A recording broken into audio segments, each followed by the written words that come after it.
আমরা জানি X to the power N এর ইন্টিগ্রেশন কি হয়। আমরা জানি যে x to the power N এর ইন্টিগ্রেশন হয় X to the power N plus one divided by N plus one. তাহলে আমরা দেখবো এখন X to the power N এর ইন্টিগ্রেশন কি হয়। X to the power N এর ইন্টিগ্রেশন এটা হয় হচ্ছে X to the power N plus one divided by N plus one plus C. এটা হচ্ছে X to the power N এর ইন্টিগ্রেশন। তারপরে এখন আমরা দেখি যে ওয়ান এর ইন্টিগ্রেশন কি হয়। ওয়ান এর ইন্টিগ্রেশন আর ওয়ান এর ইন্টিগ্রেশন কি হয় এটা জানার আগে আমাদের একটি বিষয় জানতে হবে যে ওয়ানকে আমরা চলকের সাহায্যে কিভাবে প্রকাশ করতে পারি। আচ্ছা, চলকের সাহায্যে মানে কি, যেমন x to the power zero এটা কিন্তু সমান সমান ওয়ান হয়। X to the power zero সমান সমান কি হয় ওয়ান। আবার Z to the power zero এটা তো কিন্তু ওয়ান হয়। এ টু দি পাওয়ার জিরো এটাও ওয়ান।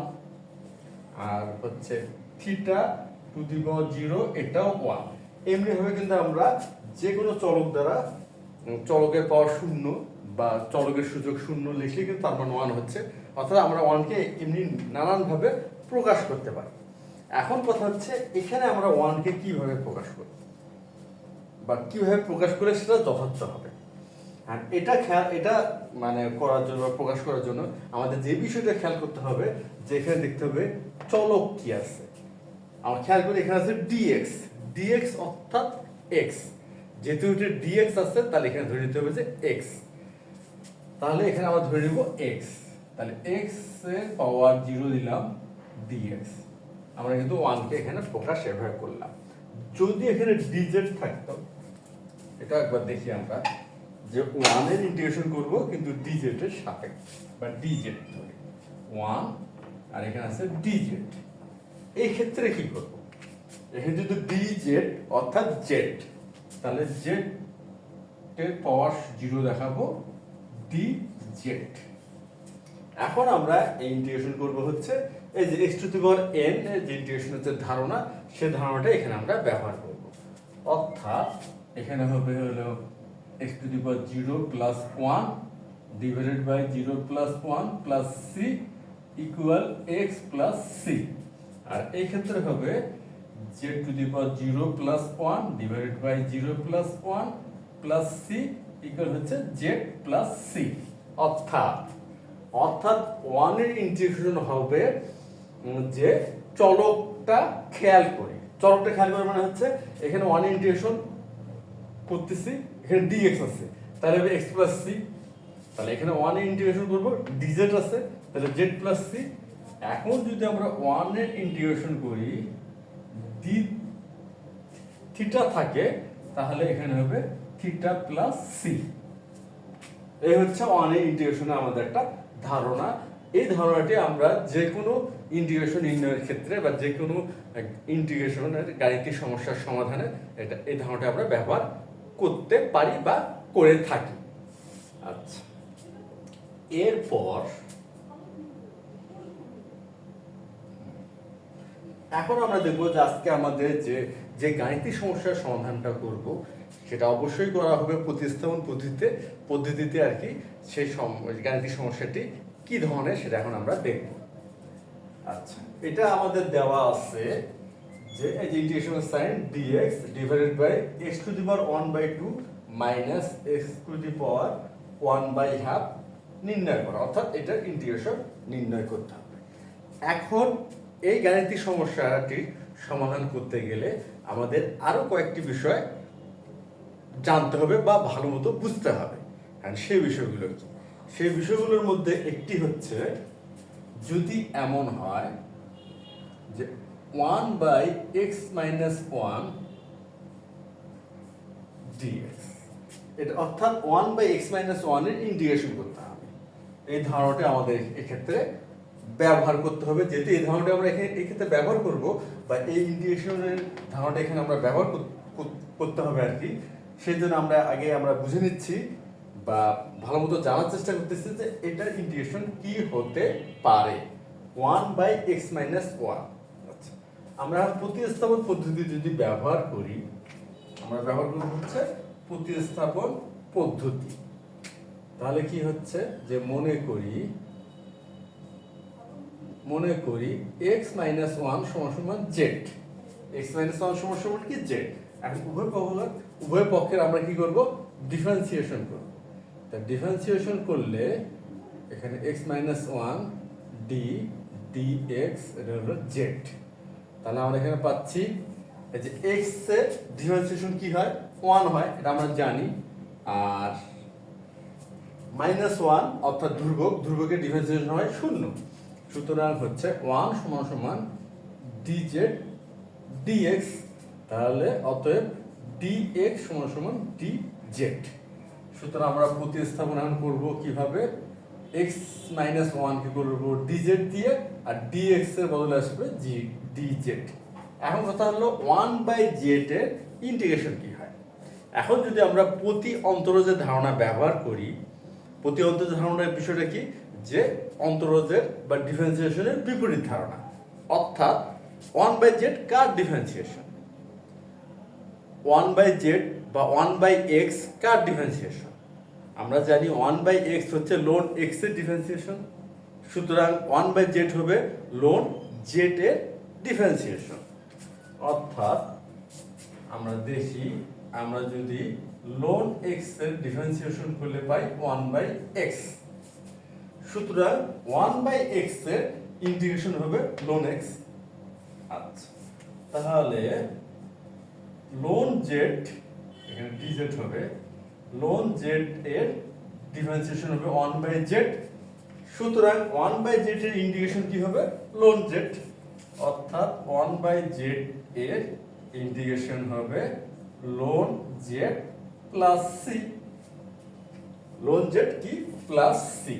আচ্ছা, এটাই হচ্ছে প্রতি অন্তরজের ধারণা। এখন এই ধারণাটা যদি আমরা এখানে ব্যবহার করি, তাহলে আমরা লিখতে পাচ্ছি যে এটা হচ্ছে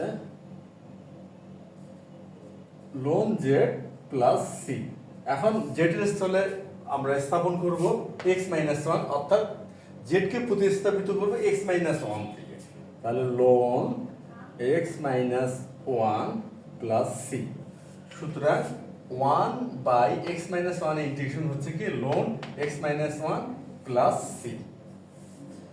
আচ্ছা, তাহলে এখন এটা আমরা জেনে গেলাম বা বুঝে গেলাম বা খুব ভালো মতো বুঝতে পারলাম যে 1/x - 1 এর ইন্টিগ্রেশন কি হয়। তাহলে হচ্ছে 1/x - 1 এর ইন্টিগ্রেশন সমান হবে ln x - 1 plus c।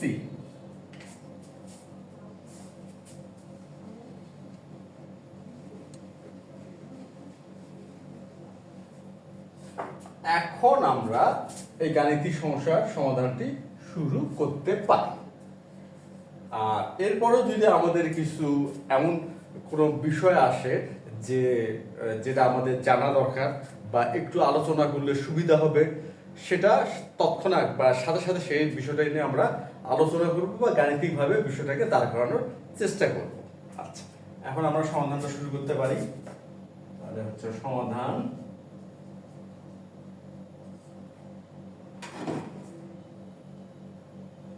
Integration sign দিলাম, dx x⁴ মাইনাস x⁴। আচ্ছা, এখানে আমরা কি ব্যবহার করব, প্রতিস্থাপন পদ্ধতি। তাহলে এখানে আমরা ধরে নিচ্ছি যে মনে করি, আচ্ছা, প্রতিস্থাপন পদ্ধতি ব্যবহার করার পূর্বে আমরা আরেকটি কাজ করে নিতে পারি, একটু সাজায় নিতে পারি। আচ্ছা, সেটা কি, এখানে dx, এখানে লিখতে পারি x⁴ দিয়ে কি করলাম, স্কয়ার দিলাম। এখানে কি লিখলাম, x⁴ এখানে স্কয়ার, অর্থাৎ পাওয়ার উপর পাওয়ার থেকে কি হবে, গুণ হবে, এটা আমরা জানি যে স্কয়ার। সুতরাং হবে x⁴ গুণন 2, তাহলে x⁴ অর্থাৎ এখানে কিন্তু x⁴ থাকলো। জাস্ট আমরা এই গাণিতিক সমস্যার সমাধানের সুবিধার্থে এই কাজটি করিলাম, যেটাকে আমরা বলি ফরম্যাটিং করা। তাহলে মাইনাস এক্স টু দি পাওয়ার 1/4। এখন আমরা ধরে নিচ্ছি যে মনে করি এক্স টু দি পাওয়ার 1/4 সমান সমান হচ্ছে জেড। এটা আমরা ধরে নিলাম যে এক্স টু দি পাওয়ার 1/4 সমান সমান জেড। এখন আমরা উভয় পক্ষকে যদি চতুর্থ মূল করি আর কি, বা 4 পাওয়ার নেই, উভয় পক্ষে আমরা কি নিলাম 4 পাওয়ার নিব। তাহলে পাওয়ার এটা গুণ হচ্ছে 1/4 গুণন 4, তাহলে এটা 1 হয়ে যাচ্ছে। তাহলে হচ্ছে x সমান সমান z টু দি পাওয়ার 4। আচ্ছা, এখন আমরা জানি যে x to the power n এর ইন্টিগ্রেশন কি হয়, sorry x to the power n এর ডিফারেন্সিয়েশন কি হয়। x to the power n এর differentiation, x to the power n এর ডিফারেন্সিয়েশন হয় n into x to the power n minus 1। এটা হলো x to the power n এর differentiation. এখন এখানে একটা বিষয় খেয়াল করি, x সমান ধরছি z টু দি পাওয়ার 4। এখানে কিন্তু x সমান আমরা কি পেলাম z টু দি পাওয়ার 4, আর এখানে আমরা ধরে নিলাম x টু দি পাওয়ার 1/4 সমান সমান হলো z। আচ্ছা, তাহলে চলক ছিল x, চলে আসলো z, বা ধরে নিলাম আমরা z। এখন এখানে কি করতে হবে, এই যে dx এর স্থানে আমাদের dz আনতে হবে। এই জন্য আমরা কি করব, উভয় পক্ষকে ডিফারেন্সিয়েশন করব। তাহলে ডিফারেন্সিয়েশন করলে আমরা পাচ্ছি এটা হলো x ddx হলো z টু দি পাওয়ার 4, এটা হলো x। আচ্ছা, এখন x এর ডিফারেন্সিয়েশন কি হয়, x এর ডিফারেন্সিয়েশন হয় হচ্ছে 1, x এর ডিফারেন্সিয়েশন 1 হয়। তাহলে এখানে আমরা 1 লিখলাম। এখন কথা হচ্ছে এখানে কিন্তু একটি সমস্যা দেখা যাচ্ছে, এখানে আছে dx, এখানে আছে z। অর্থাৎ dx থাকলে যদি x চলক থাকে সেক্ষেত্রে ডিফারেন্সিয়েশন করা যায়, কিন্তু এখানে কিন্তু দুটো ভিন্ন চলক। dx অর্থাৎ চলক সাপোর্ট করে x চলককে, dx সাপোর্ট করে কাকে x চলককে, কিন্তু এখানে আছে z চলক। তাহলে এখানে আমাদের z চলক আনতে হবে। কিন্তু বিষয়টা কি এমন আমরা চাইলাম আর z চলক নিয়ে আসলাম না, বিষয়টা কিন্তু এমন নয়। অর্থাৎ আমরা গাণিতিক সমস্যার সুবিধার্থে এখানে dz আনতে পারি, কিন্তু এমনভাবে আনতে হবে যাতে মানের কোনো পরিবর্তন না হয়। সেই বিষয়টা খেয়াল করে আমরা dz নিয়ে আসি। আচ্ছা, নিয়ে আসি dz, এখানে z টু দি পাওয়ার 4, আর এখানে লিখলাম dz dx। খেয়াল করি আমরা নিয়ে আসলাম dz, কিন্তু এটাকে অ্যাডজাস্ট করার জন্য, অর্থাৎ ফরম্যাটটা আনার জন্য, অর্থাৎ মানের পরিবর্তন যাতে না হয় এই বিষয়টাকে খেয়াল করে আমরা যে কাজটি করলাম, এখানে dz বাই dx দিলাম। তাহলে dz কি হয়ে যাচ্ছে 1 হয়ে যাচ্ছে, তাহলে dx আমরা দেখি খেয়াল করে dz ইনটু হচ্ছে dz dx, dz 1 হয়ে গেল, তাহলে dx অর্থাৎ dx ই থাকলো, d বাই dx ই কিন্তু থাকলো। অর্থাৎ আমরা ফরম্যাটিং করলাম মানের কোনো পরিবর্তন না করে। এখন কিন্তু আমরা অনায়াসে এটা ডিফারেন্সিয়েশন করতে পারি। তাহলে আমরা এখন কি পাবো, 1 সমান সমান এখানে পাবো হলো 4 z to the power 3 dz dx। আচ্ছা, এখন এখানে আমরা যদি আর গুণন করি তাহলে আমরা পাবো dx সমান সমান 4 ইনটু z কিউব dz। আমরা কিন্তু এই যে খেয়াল করি dx সমান পেয়ে গেছি, অর্থাৎ dx প্রতিস্থাপিত হচ্ছে এখানে কি 4z কিউব ইনটু dz দ্বারা। তাহলে এখন এটা আমরা প্রতিস্থাপন করে ফেলি। তাহলে এখানে প্রতিস্থাপনা ইন্টিগ্রেশনের সাইন দিলাম, dx এর স্থলে লিখতেছে হচ্ছে 4z কিউব dz, আর এখানে x টু দি পাওয়ার 1/4 সমান ধরছি z, তাহলে হবে এখানে z স্কয়ার মাইনাস z। আচ্ছা, এই পর্যন্ত নিশ্চয়ই বোঝা গেল যে আমরা পর্যায়ক্রমিকভাবে কি কি ধারণা এখানে ব্যবহার করে এ পর্যন্ত আসলাম। এরপর আমরা পরবর্তী ধাপে যাচ্ছি।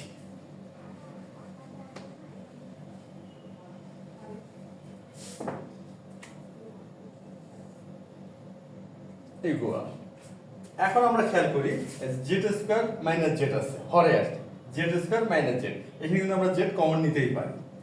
তাহলে এখানে যদি আমরা ইন্টিগ্রেশনের সাইন দেই, জেড কমন নেই, তাহলে আমরা কি পাচ্ছি জেড মাইনাস ওয়ান, তাহলে এখানে পাবো জেড মাইনাস ওয়ান। আচ্ছা, আর লবে যা আছে তাই থাকবে, four Z cube D Z. এখন আমরা ফোরটাকে ইন্টিগ্রেশন সাইনের বাইরে লিখতে পারি, এটা ধ্রুবক, ধ্রুবক তো লেখাই যাবে। আর এখানে জেড আর এখানে আছে জেড কিউব, এটা হচ্ছে জেড কিউব। সুতরাং আমরা যদি জেড কিউবকে জেড দ্বারা ভাগ করি আমরা পাচ্ছি হচ্ছে জেড স্কোয়ার। তাহলে এখানে হচ্ছে জেড স্কোয়ার ডি জেড আর এখানে জেড মাইনাস ওয়ান।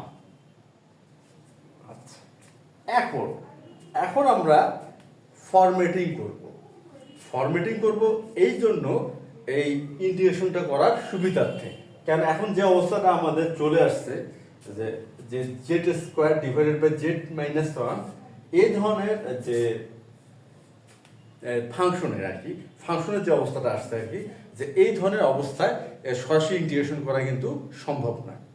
এর জন্য আমরা এটাকে কি করব, ইন্টিগ্রেশন করার উপযোগী একটা ফরম্যাটে নিয়ে যাওয়ার চেষ্টা করব। আচ্ছা, ফরম্যাটটা কিভাবে করব বা ফরম্যাটিংটা আমরা কিভাবে করব সেই বিষয়টা আমরা আলাদা করে বোঝার চেষ্টা করব। যেমন এখানে আছে কি Z square divided by Z minus one. আচ্ছা, এখানে আমরা যে কাজটি করতে পারি, এখানে জেড মাইনাস ওয়ান আছে, হরে আছে হলো জেড মাইনাস ওয়ান, তাহলে প্রথমে এখানে আমরা জেড মাইনাস ওয়ানটা লিখলাম, তারপর এখানে জেড দিয়ে গুণ দিলাম। কেন জেড দিয়ে গুণ দিলাম? এই জন্য এখানে জেড স্কোয়ার আছে, এই জন্য এখানে জেড দিলাম। তাহলে এখানে জেড স্কোয়ার মাইনাস জেড আসলো, জেড স্কোয়ার আসবে মাইনাস জেড, কিন্তু এখানে মাইনাস জেড নাই। দেখি খেয়াল করি, না এই এখানে কিন্তু মাইনাস জেড নাই, কিন্তু এখানে গুণ করে কিন্তু মাইনাস জেড আসবে। এই যে Z into Z minus one সমান সমান আসবে জেড স্কোয়ার মাইনাস জেড। আচ্ছা, মাইনাস জেড কি অতিরিক্ত নয়? হ্যাঁ, মাইনাস জেড অতিরিক্ত, এই জন্য এখানে একটা প্লাস জেড নিতে হবে। এখন কিন্তু minus z plus Z zero হয়ে গেল, জেড স্কোয়ার থেকে গেল। আচ্ছা, তাহলে এখানে একটা আমরা প্লাস জেড নিলাম, কিন্তু এখানে মোটামুটি একটা ফরম্যাট চলে আসছে, কিন্তু এই যে জেডটা, এই জেডটা কিন্তু একটা সমস্যা করতেছে। অর্থাৎ এই জেডটাকেও আমরা একটা কি করবো, একটা ফরম্যাট দ্বারা প্রকাশ করার চেষ্টা করবো। সেটা কিভাবে? আচ্ছা, দেখি কিভাবে করা যেতে পারে। Z into Z minus one, এখানে আমরা জেড মাইনাস ওয়ান লিখলাম, অর্থাৎ ওয়ান। এখন খেয়াল করি, এই যে হরে যেহেতু জেড মাইনাস ওয়ান আছে, এই জন্য কিন্তু প্রতি ক্ষেত্রে আমরা জেড মাইনাস ওয়ান দিয়ে ব্যাপারটা দাঁড় করানোর চেষ্টা করছি বা ফরম্যাটটা আনার চেষ্টা করতেছি। কিন্তু এটা করার জন্য এখানে কিন্তু এটা ওয়ান, এটা করার জন্য যে বিষয়টা হলো আর কি, যে এখানে মাইনাস ওয়ান চলে আসলো, এখানে জেড প্লাস জেড পাইলাম কিন্তু মাইনাস ওয়ান আসলো। তাহলে মাইনাস ওয়ানটা কিন্তু এখানে কোথাও ছিল না, এই যে এখানে জেড স্কয়ার মাইনাস ওয়ান নাই। তাহলে এখানে যেটা প্লাস ওয়ান লিখি, এখানে আমরা একটা প্লাস ওয়ান লিখলাম।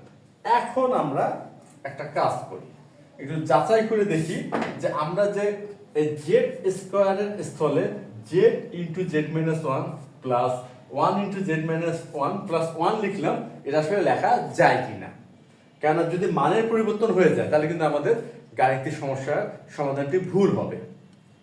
কেন, ফরম্যাটিং যেটা আমরা বুঝি সেটা হচ্ছে এমন যে গাণিতিক সমস্যাটাকে বা সমাধান করার সুবিধার্থে একটা ফরম্যাটে নিয়ে আসা, কিন্তু এই বিষয়টা খেয়াল রাখা যাতে মানে কোনো পরিবর্তন না হয়।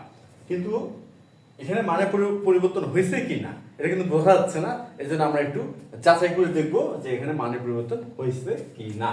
আচ্ছা, z into Z minus one plus one, এটা into Z minus one plus one equal, এখন গুণ করে দেই, z square minus z plus z minus one, one দিয়ে গুণ করলাম আর কি, প্লাস ওয়ান ইকুয়াল। এখন খেয়াল করি, minus z plus Z zero হয়ে গেল, minus one plus one zero হয়ে গেল, তার থাকলো জেড স্কোয়ার। না, লব ঠিক আছে, লবে জেড স্কোয়ারই আসছে, আর হয়তো জেড মাইনাস ওয়ান। হ্যাঁ, অর্থাৎ আমরা ফরম্যাটিং যেভাবে করা দরকার, মানে করে পরিবর্তন না করে গাণিতিক সমস্যার সমাধানের উপযোগী তৈরি করা, সেই কাজটি কিন্তু এখানে আমরা করতে পারছি। আর এই ফর্মেটিংটা আমরা করলাম কেন? এই জন্য করলাম, এখানে যে আমাদের গাণিতিক সমস্যার সমাধানের যে ধাপে আমরা চলে আসছি, তাতে যে অবস্থাটা দাঁড়াইছে আর কি, আমাদের ফাংশনটি এখানে সরাসরি ইন্টিগ্রেশন করা যাচ্ছে না। এই জন্য আমরা এটাকে এমন একটা ফরম্যাটে নিয়ে আসার চেষ্টা করলাম যাতে এটা আমরা সহজে ইন্টিগ্রেশনটা করতে পারি। আচ্ছা, এবং আমাদের কিন্তু ফরম্যাটিংটা যথার্থ হয়েছে, এটা আমরা কিন্তু এখানে যাচাইও করে দেখলাম যে না, আমাদের মানের পরিবর্তনও হয়নি, আবার ফরম্যাটটাও চলে আসছে। তাহলে এখন আমরা এখানে লিখতে পারবো 4 ইন্টিগ্রেশনের সাইন, এখানে হচ্ছে এই যে আমরা এই ধাপটা সরাসরি লিখতে পারি এখানে z into Z minus 1 plus 1 into Z minus 1 আর হচ্ছে প্লাস 1।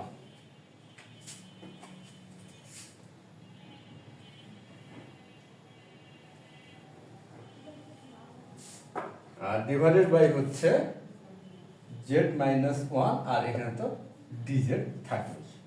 এখন আমরা কি করব, এই যে প্রতিটা অংশকে আলাদা করব, লবটাকে আলাদা করব আর হরটা তার নিচে নিচে লিখব। আচ্ছা, করে দেখি। এটা ইন্টিগ্রেশনের সাইন দিলাম, ফার্স্ট ব্র্যাকেট দিলাম z into Z minus 1 divided by Z minus 1 plus 1 into Z minus 1 divided by Z minus 1 plus 1 by Z minus 1। আচ্ছা, এখানে তো আমরা একটা সেকেন্ড ব্র্যাকেট দিই, বুঝতে সুবিধা হবে, আর এখানে তো ডিজেড থাকবে। এখানে কি হলো, যে লবটাকে আলাদা করলাম হরটা ঠিক রেখে, হরটা কিন্তু কোনো চেঞ্জ করি নেই, কিন্তু লবটাকে আলাদা করে দিছি। আচ্ছা, এখন যদি আমরা এটা ভগ্নাংশের যোগের যে ধারণা সেটা ব্যবহার করি, অর্থাৎ ভগ্নাংশের যোগ করি, তাহলে কিন্তু আমরা এই ধাপটাই ফেরত পাবো, এই ধাপটাইতে চলে আসতে পারবো। অর্থাৎ আমরা কিন্তু এখানেও মানে কোনো পরিবর্তন করলাম না, মান কিন্তু এখানে ঠিকই আছে। জাস্ট আমরা কি করতেছি, এই আমরা ইন্টিগ্রেশন করার উপযোগী অবস্থাটা তৈরি করতেছি। আচ্ছা, এখন আমরা কি করতে পারবো, জেড মাইনাস 1 কে জেড মাইনাস 1 দ্বারা ভাগ করতে পারবো। সুতরাং এখানে পাবো আমরা জেড প্লাস, আচ্ছা জেড মাইনাস 1 কে জেড মাইনাস 1 দিয়ে ভাগ করলে কি হচ্ছে 1, তাহলে এখানে আমরা পাচ্ছি 1 আর 1 বাই এটা তো যা আছে তাই থাকবে 1 by Z minus 1 D Z. এখন কিন্তু আমাদের ইন্টিগ্রেশন করার উপযোগী ফরম্যাট চলে আসছে, ইন্টিগ্রেশন করার উপযোগী ফরম্যাট কিন্তু আমরা পেয়ে গেছি। এখন কথা হচ্ছে জেড এর ইন্টিগ্রেশন কি হবে। এখানে জেড এর পাওয়ার আছে 1, তাহলে Z to the power n এর ইন্টিগ্রেশনের যে ধারণাটা এখানে আমরা সরাসরি ব্যবহার করতে পারি। 4 ইন্টু হবে z to the power 1 plus 1 divided by 1 plus 1। আর 1 এর ইন্টিগ্রেশন কি হবে, এখানে খেয়াল করি ডিজেড আছে, 1 এর ইন্টিগ্রেশন করার আগে অবশ্যই খেয়াল করতে হবে চলক কি আছে। এখানে যদি ডিজেড আছে তাহলে চলক চলে আসবে জেড, তাহলে 1 এর ইন্টিগ্রেশন হবে জেড। আর 1 বাই জেড মাইনাস 1 এর ইন্টিগ্রেশন কি হবে, আমরা কিন্তু এই গাণিতিক সমস্যার সমাধান করার পূর্বেই 1 বাই এক্স মাইনাস 1 এর ইন্টিগ্রেশনের ধারণা কিন্তু আমরা দেখছি বা গাণিতিক ব্যাখ্যা দিয়ে দাঁড় করাইছি যে 1 বাই এক্স মাইনাস 1 এর ইন্টিগ্রেশন হয় লন এক্স মাইনাস 1। তাহলে এখানে যেটা আছে 1 বাই জেড মাইনাস 1, সুতরাং এখান থেকে ইন্টিগ্রেশন হবে লন জেড মাইনাস 1 আর এখানে হচ্ছে প্লাস সি। এটা হচ্ছে একটা ইন্টিগ্রেশন ধ্রুবক। আমাদের কিন্তু ইন্টিগ্রেশনটা মোটামুটি হয়ে গেল। এখন আমরা একটু ক্যালকুলেশনটা করতে পারি, যেমন এখানে 2 হবে, তারপরে জেড এস হলে আমরা স্থাপন করব হচ্ছে এই যে x to the power 1 by 4।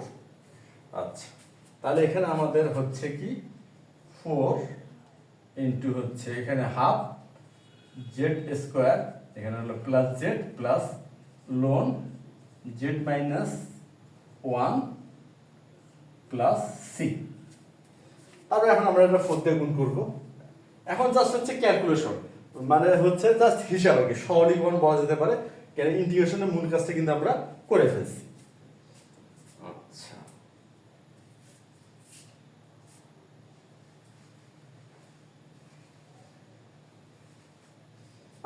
এখন আমরা কি করবো, 4 দিয়ে গুণ করে দেব। আর 4 দিয়ে যদি এখানে আমরা গুণ করি তাহলে এখানে হবে 2z square plus 4z plus 4 লন হচ্ছে z মাইনাস 1 প্লাস c। এখন আমরা কি করব, z এর স্থলে z এর স্থাপন করব হচ্ছে x টু দি পাওয়ার 1/4, তাহলে 2, তাহলে x to the power 1/4 square. আমরা z এর স্থলে কি করতেছি, z কে প্রতিস্থাপিত করতেছি x টু দি পাওয়ার 1/4। এখানে আমরা প্লাস সিটা লিখে দেই, প্লাস 4 ইন্টু হচ্ছে x to the power 1/4 plus 4 লন, এখানে হবে হচ্ছে x to the power 1/4 minus 1 plus c equal, power উপর পাওয়ার ফেলে কি হয়, গুণ হয়, এটা আমরা জানি। সুতরাং হবে 2 into x to the power 1/2 plus এটা হচ্ছে 4 x to the power 1/4 plus 4 লন x to the power 1/4 minus 1 plus c। এখন কথা হচ্ছে 1/2 এটাকে আমরা প্রকাশ করতে পারি রুট সাইন দিয়ে, রুট ওভার বা বর্গমূলের চিহ্ন। তাহলে এখানে আমরা একটা বর্গমূলের চিহ্ন ব্যবহার করতেই পারি। তাহলে ইকুয়াল হচ্ছে 2 রুট এক্স প্লাস হচ্ছে 4 আর 1/4, এখানে কি আছে 1/4, 1/4 কে আমরা কিন্তু চাইলে, এটার পাওয়ার তো 1/4, পাওয়ার 1/4 কে আমরা চাইলে প্রকাশ করতে পারি এই যে রুট সাইন দিয়ে, এখানে একটা 4, এটা হচ্ছে 4/1 এর একটা প্রতীক, 4/1 এটা দিয়ে আমরা প্রকাশ করতে পারি। সুতরাং এখানে আমরা লিখতে পারি 4 ইন্টু x টু দি পাওয়ার 1/4, তাহলে আমরা x প্লাস 4 লন, এখানে আমরা প্রকাশ করতে পারবো চতুর্থ মূল আর কি, এখানে 4 লিখতে হবে। তাহলে এখানে আমরা 4 লিখি x মাইনাস 1 প্লাস c। আমাদের কিন্তু মান নির্ণয় হয়ে গেল, আমরা মান নির্ণয় করতে পারলাম অবশেষে। আর আজকে যে ধারণা ব্যবহার করলাম, আর এটা নিশ্চয় তোমরা বুঝতে পারছো যে আজকের এই গাণিতিক সমস্যাটি ছিল একটু ভিন্ন টাইপের। এতদিন পর্যন্ত আমরা যে ধরনের গাণিতিক সমস্যা সমাধান করে আসছি তার চেয়ে কিন্তু একটু ডিফারেন্ট টাইপ ছিল। এই জন্য আমরা আজকে শুধুমাত্র একটি গাণিতিক সমস্যার সমাধানই করলাম এবং বিষয়টা ভালো মতো বোঝার চেষ্টা করলাম যে কীভাবে প্রতিস্থাপন পদ্ধতি ব্যবহার করে এই ধরনের গাণিতিক সমস্যার সমাধান করা যেতে পারে। তাহলে আজ এ পর্যন্তই, ধন্যবাদ তোমাদের সবাইকে।